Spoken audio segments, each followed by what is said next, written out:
On May 12th, 2025, the USA welcomed 59 white Afrikaners to the USA under a refugee program. I'm Christy in Canada, and I'm your South African immigrant bestie, spilling the tea on why this is complete and utter BS, and why it's way more complicated than a clickable outrage headline and people waving little American flags. Trigger warning: discussions on death, murder, and racism. But first, context. About 17 months ago, I wrote a book to help immigrants in their choice to immigrate to the USA or to Canada. And in it, I wrote about the USA refugee system, and I pedantically quote myself, "Once in a while, I see people post, 'Can I apply for asylum?' when they're not actually under persecution.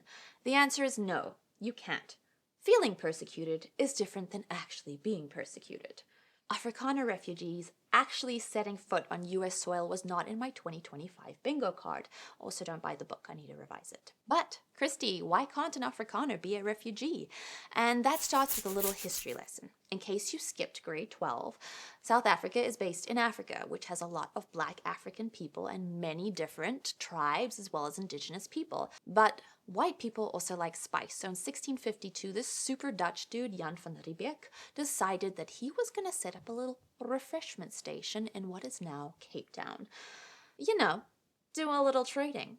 But then he did what all white people tend to do. He was instrumental in colonizing South Africa with permanent European settlers. But Christy, isn't that like how all white people colonized most of the world? Correct. Skipping through several hundred years of history, a minority, and this is key, a minority of white South Africans essentially ruled the majority of Black South Africans through apartheid. Land was taken away, and a brutal regime of racism was the norm from 1948 till 1994. Like, we treat you less than a human in your own home country. And yes, white colonialists did terrible things to indigenous Americans, as well as smallpox blankets, because it's difficult to be a racist when the other race no longer exists and you just take their land. And then you Americans do what you do best. You imported African slaves in atrocious conditions and had your own system of apartheid against them, which you just ended 30 to 50 years, depending on the law, earlier than white-ruled South Africa. And then had one biracial president, and you make like it's all good. Most of the time. But the difference in South Africa colonialism is that while human and democratic oppression only ended about one generation ago, the legacy of economic oppression has continued. But Christy, like 1994 is a damn long time ago. Hasn't a lot changed? 1994 is a long time ago, if you are Gen Z. But if you were born like I was during apartheid and still have memories of the first democratic election, and although several democratic elections have passed, the culture and the economic legacy of apartheid still run deep. The majority of Black people are poor in South Africa. And when I say poor, I don't mean I can't pay the minimum balance on my credit card poor. I have to use social assistance poor. I mean below the poverty line poor, like the Buso family. This mom, Bongeka, ended her 3 children's lives. She had no options left. She took rat poisoning and fed it to her 2 younger children, presumably because there wasn't enough food to poison the whole family of 4. She then stabs her oldest daughter to death and then hangs herself. The debt collectors found their bodies. Just stop, just for a second, and let that sink in. Imagine the level of desperation she experienced as a mom to have to make that choice as her only option. Yes, mental health may have played into the reasoning for her actions, but watching your children slowly starve and keeping debt collectors at bay was her reality. The Buso family would not be candidates for this current refugee program because of the color of their skin. And when I see pictures of the Afrikaner refugees who do get to make it to the US, I seriously doubt that they never have or ever will have to make Bongeka's choice. But Christy, hasn't South Africa had multiple Black presidents? And time to get their stuff together to move people out of poverty. It has. and it hasn't got it together. Several of the presidents have been charged or investigated for corruption, like next level corruption and rape charges. These guys should be in prison. And life for the average Black South African hasn't gotten better. While many white South Africans, it kind of looks pretty much the same economically post-apartheid. Approximately 450,000 white South Africans now live in poverty, so I'll add that as a side note. But for context, a study in 2021 said 1% of whites are living in poverty compared to the 64% of blacks. When it comes to wealth, Black South Africans have 5 cents of the wealth for every 1 rand. That's our currency that white South Africans have. And when it comes to income, white households earn the highest average income of 676,375 rand per year, or $37,375 US per year. Black African households earn the lowest average income of 140,632 rand per year, or $7,960 US per year. And when it comes to owning property, white South Africans own 73% of privately owned land, despite white South Africans only making up 7.3% of the population. And when a minority of people, whites, still own a percentage of wealth and land, and some 31 years after a democratic election, people get frustrated. But Christy, being economically frustrated doesn't mean people should steal and kill. On an individual basis, as someone who has been burglarized several times while sleeping in the house, I would not recommend it. But still, I recognize that we as a family had items to be stolen. Essentially, when Robin Hood stole from the rich and gave to the poor, it's because the rich were the only people he could steal from. Like, he couldn't steal from the poor. He had nothing to steal. But here I want to put some context from what some of the very anti-Afrikaner TikToks I have seen on the internet, like hating people because of the group that they were born into. Not all Afrikaners have black maids and gardeners and are living in LA mansion lifestyles. There are some who definitely are, and then there are many who are just not. They are living pretty normal lives in basic homes, trying to make ends meet. If you are like me and you had your South African family members murdered because they owned property and owned some very average houses, it can feel terrible.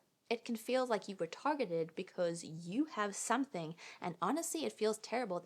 I will never get to speak to my family again because someone decided to steal like $500 worth of items and then kill. I mean this, honestly, when I say I hope and pray that your family is never held up at gunpoint. There is still trauma and fear for your life, even if you have white privilege. Here's the thing though, my crime story is not that unique. It's not just anecdotal. I'm pretty sure any South Africans in the comment section can speak to how violent crime has personally affected their family or their network. It's so prevalent that it's more a case of when it's going to happen rather than if. But Christy, aren't white farmers being murdered like now, and aren't they losing their land without any compensation? The rate of murder is similar to the level of violent crime in the rest of South Africa, which is damn high. I mean, when you go to the Canadian government's travel website about going to visit to South Africa, the underlying tone is sweet and kind. Canadians, do not travel to this dumpster fire of a crime country. You'll probably be a victim of crime, and we don't want to deal with getting you out of the country. But statistically, this hasn't been quantified. From a recent BBC article, South Africa does not release crime figures based on race, but the latest figures revealed that 6,953 people were murdered in the country between October and December 2024. Of these, 12 were killed in farm attacks. Of the 12, 1 was a farmer, while 5 were farm dwellers and 4 were employees, who were likely to have been black. But for context, in 2022, 874 people were killed in Canada for the year, and it was the highest rate on record in 30 years. And when it comes to land expropriation, there has been a change to the law. The South African government has now made it a ruling that land can be taken away without compensation. Many news reporters state that it's highly unlikely that this law will be enacted upon, pointing to the history of very few expropriations in which landowners did in fact receive compensation, and stating that the government has said that it would only be in rare cases when it benefits the public and after other options have been exhausted. But then there's this little bit of context that is forgotten about: Zimbabwe and its farm expropriation policy. I will not do justice to this very complicated bit of history in this video, but essentially Zimbabwe, the country just north of South Africa, in the 2000s undertook a violent redistribution of mostly white-owned farms. It was violent, it was quick, and essentially the country's economy collapsed. With quick hyperinflation, it meant that suddenly everyone was a millionaire, but all that they could afford was a loaf of bread if they could even find it. Again, there's an entire history of colonialism at play in both of these countries, but here is where it gets complicated and personal. How would you feel if your house were reclaimed by the city because it decided to build a bus stop where your garden is? How would you feel if they said it was in the best interest of the nation and we're not going to compensate you because of the advantages of colonialism that benefited you, and legally we're allowed to do so because we decided to do so? How would you feel in that scenario? But Christy, why do you care so much? Just let these refugees be. There are many mixed opinions by South Africans about the South African refugees. In many immigration Facebook groups, you will see the frustration as white South Africans who recognize the white privilege we have and have the full history of the country are taken aback that Afrikaners now get to skip the line when actual refugees are being denied access to America. I have actually very little ire towards these 59 Afrikaners. If I were in South Africa and I didn't have wealth, I too would move to another wealthier, safer country by any option available. And trust me, if you were in the same situation, you would probably do it too. The USA is notoriously difficult to get into, and getting a foothold in is no easy task. I have no judgment for someone taking an opportunity when it's been given to them. But systematically, you have to take a pause. There are people in this group of refugees who would have been privileged Afrikaners during apartheid. Just let that sink in. But here is where two things can be true at the same time. Firstly, white Afrikaners as a collective group are not candidates for refugee status. However, their white privilege, fragility plays into a current American narrative that jives with Trump's base and supporters. Let's not also forget that power and PR plays a huge role in this whole situation. Elon Musk, who is South African born, also holds immense power in America right now. And somehow AfriForum, which is essentially the PR firm for Afrikaner victimhood, have played a huge hand in creating this G-side narrative. So here's the equation that brought us here. A powerful player, a powerful narrative, and a willing audience have created a situation for this refugee opportunity. However, I have to be honest with you. We simultaneously have to hold space for the reality that South Africa, within the figuratively wild and erratic nature of Africa, is now poised for land expropriation, next to a neighboring country who did so 20 years ago, in a nation where violence and crime and extreme poverty are the norms. It is easy to take the moral high ground and judge Afrikaner privilege from the heritage of colonial exploits, or from the relative safety of my North American home, brought to me by local indigenous treaties. South Africa has been a political tinderbox and remains so. Is mass South African expropriation on my 2025 bingo card? Probably not. But then Trump winning the presidency wasn't on my 2024 one either.